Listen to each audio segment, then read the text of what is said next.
Hey, what's going on, everybody? For those of you who don't know me, my name is Lo. Today, I'm going to be talking to you guys about the physiology of learning and memory consolidation.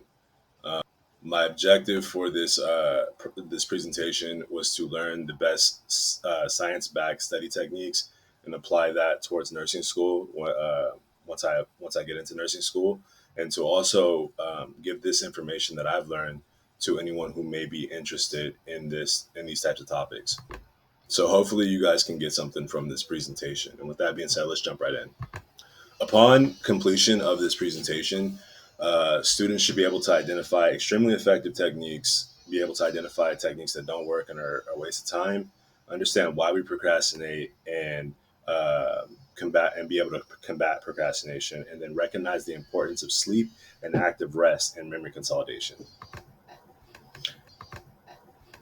To begin, we have to take it way back to Mod 9 and understand the physiology of how we learn and memory consolidation, right? So, if we remember correctly, memory was the process of acquiring new information or skills through instruction and experience, or both, right? And memory was the process of storing and retrieving the things that we've learned.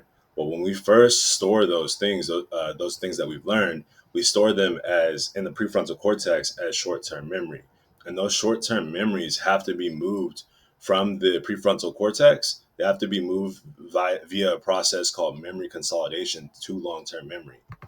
And to keep it simple, memory consolidation is really just the changing in the shape or structure of the neurons that house those memories. So how do we change those neurons in the structure and shape of them, right? The way we do it is through a process called long-term potentiation, the process of strengthening those synapses. The way long-term potentiation works is the repeated firing of that neuron and that synapse over and over and over and over again causes it to become stronger and change over time. Physiologically, the way that it does this is the presynaptic neuron releases glutamate to the postsynaptic neuron, and that those neurotransmitters uh, they bind to both AMPA receptors and MMNDA receptors, right?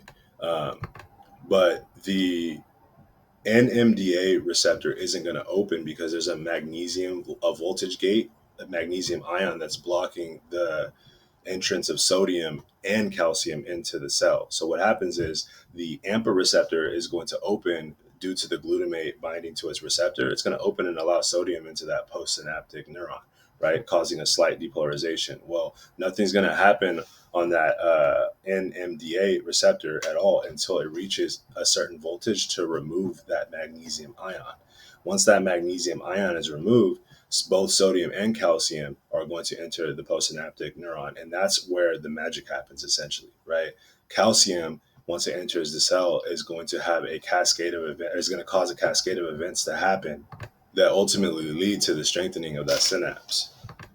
The way calcium does this is by activating secondary pathways, which are going to lead to increased AMPA sensitivity, right? So AMPA is going to respond to less and less glutamate. It's going to take less glutamate to have it open, causing faster depolarizations.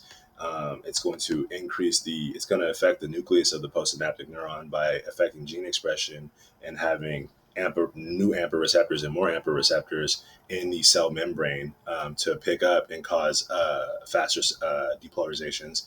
And then it's also going to have an effect on the presynaptic neuron by causing it to release even more glutamate, causing a higher influx of glutamate into the synapse, right, causing faster depolarizations.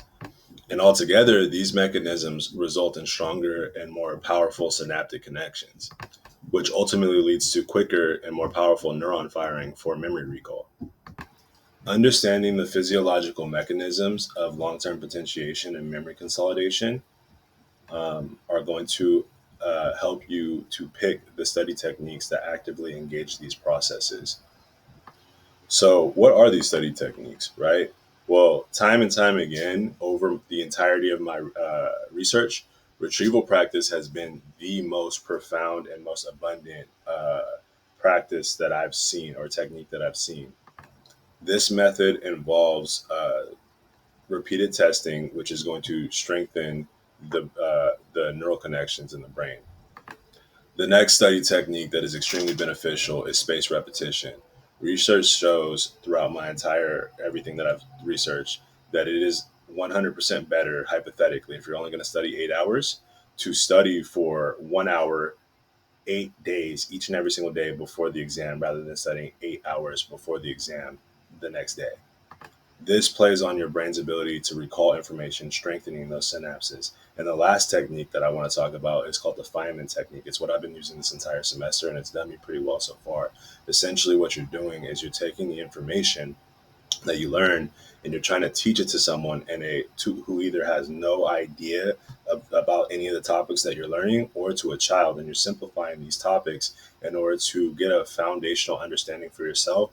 But the key thing here is it also identifies gaps in your learning and understanding. So things that you can't explain, that's things that you have to go back and restudy, right?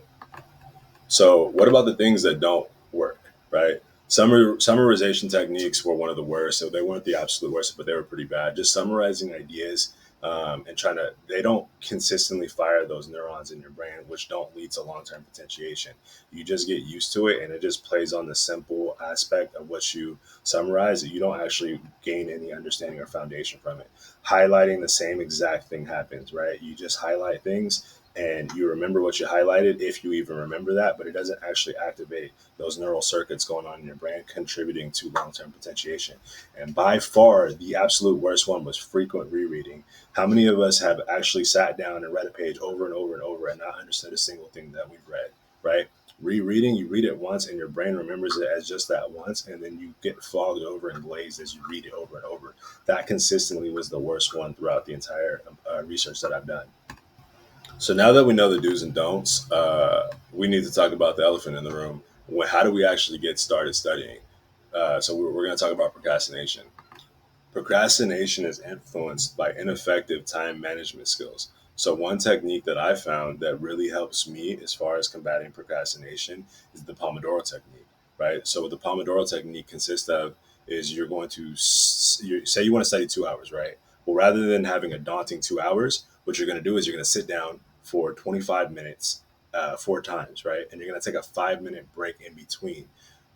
The real name of the game here is getting started to study. It's a lot less daunting to have to sit down for 25 minutes than it is for 2 hours, right? And once you hit a flow state, it's really easy to consistently keep studying, right? So you sit down for 25 minutes and then you take a 5 minute break, which that 5 minute break is going to come back into this presentation as a form of active rest, and you'll see just in a second.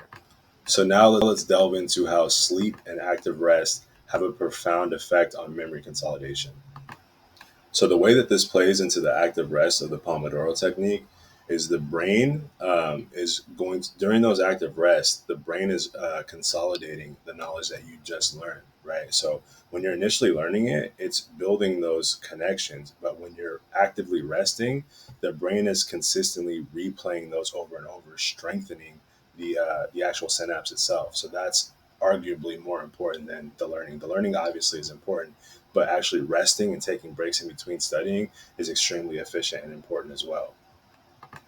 During sleep, this happens on an even greater scale. The brain, while you're sleeping, is consistently taking those neurons that have been newly connected from things you've learned and replaying them over and over and over and over, uh, contributing to that memory consolidation and long term potentiation by strengthening those synapses. So it's more important to get a good night's sleep, like 8 hours, 6 to 8 hours, rather than pulling all nighters, because the brain is consolidating all the information that you did study rather than not getting that consolidated at all if you're doing all nighters. So, in summary, understanding the neurophysiological aspects of long-term potentiation and memory consolidation are going to contribute to the study techniques we choose to use and if they're going to be effective or not. The three of the most effective study techniques are the retrieval practice, the spaced repetition, and the Feynman technique. I would recommend doing personal research on your own if you are interested in these topics, or you can ask me in class. It's up to you.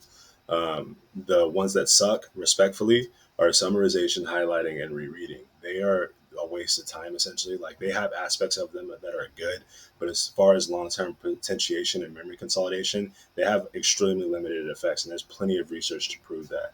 Improved time management skills everyone needs to work on, but ultimately implementing that Pomodoro technique is extremely helpful in two ways. One, it gets work done, it makes it seem less daunting, and two, it encourages memory consolidation through those active rests. And then the role of sleep, you need to get your sleep to have those memories replayed over and over and over to strengthen those synapses through long-term potentiation. If you guys have any questions, please let me know. Thank you.